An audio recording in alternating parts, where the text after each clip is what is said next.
Hello and welcome to this edition of Business Africa. On this episode, African Airlines expected to have big losses next year. According to the International Air Transport Association, they will lose nearly $200 million in 2020. Zimbabwe's lithium Acadia project has joined the big league. According to an updated feasibility study, the mine will have a longer operating life and an annual processing capacity of 2.4 million tons per year. Sudan's economy is still affected by U.S. sanctions. The country is struggling to recover from the economic crisis triggered by the cessation of its southern neighbor in 2011. 2019 growth forecast for African Airlines. In 2020's economic outlook looks dire. African carriers are expected to experience a collective loss of $200 million next year, according to projections by the International Air Transport Association, due to high levels of government taxes and fees, etc. Cedric Siosolo and Nyasham Titswa report.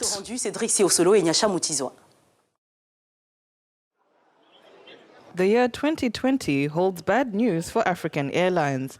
The latest market projections made public by the International Air Transport Association, IATA, shows that African carriers will experience a collective loss of $200 million next year, a result similar to that expected at the end of the current year. This reform is due to high government taxes and charges and the low load factors that will still affect airlines on the continent, IATA estimates. Consequences for the organization is the absence of a single market for African air transport.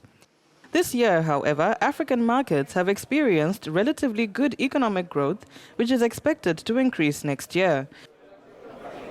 The international air market, on the other hand, is forecasting enormous growth in 2020, more stable than that of 2019, which was marked by the impact of trade wars, particularly between the United States and China. Member companies are expected to generate revenues of $872 billion and a net income of $29.3 billion.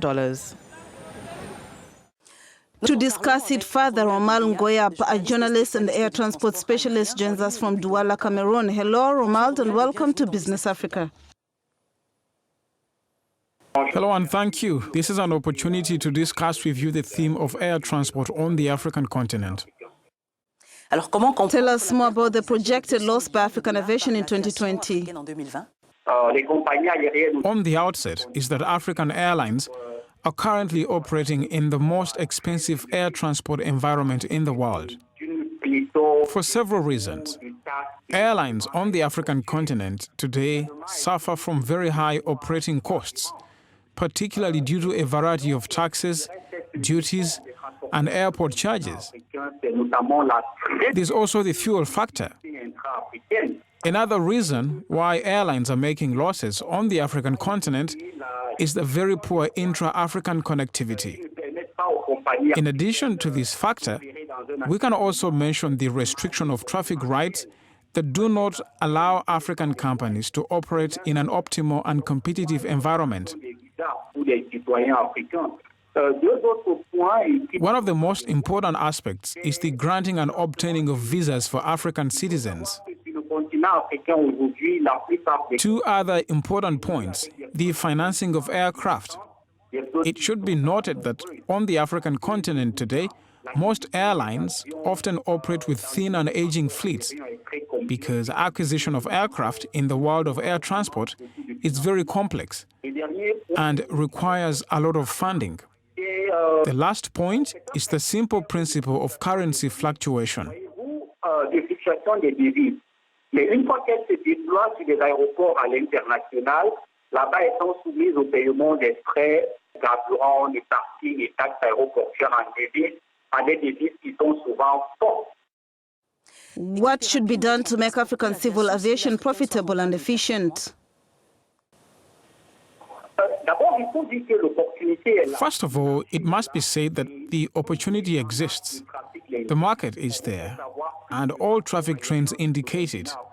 There's information that air transport on the African continent is expected to almost double every 15 years. That's a fact.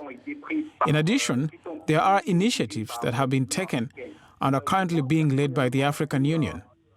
I personally believe that for African airlines to operate in a more optimal environment, measures must first be taken at the institutional level. In a second step, we would also need to reach an alliance between African airlines.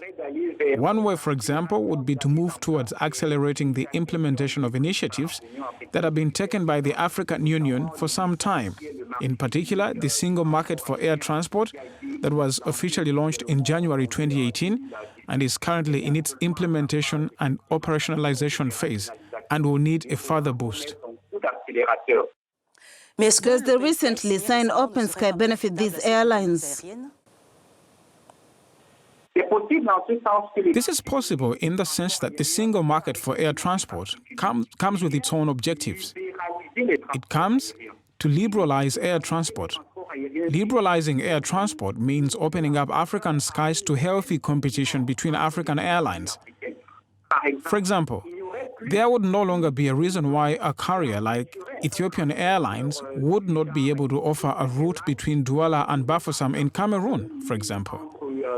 What does it mean?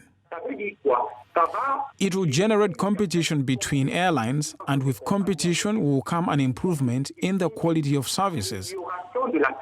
It means cost optimization, and in the end, it is the customer, it is the final passenger who would benefit from fairly priced tickets.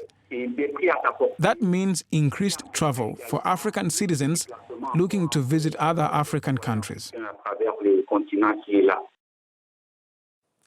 Thank you for the insights, Romain Ngoyap, a journalist and airport transport expert in economic capital of Cameroon. I thank you for the opportunity to speak about air transport on the African continent.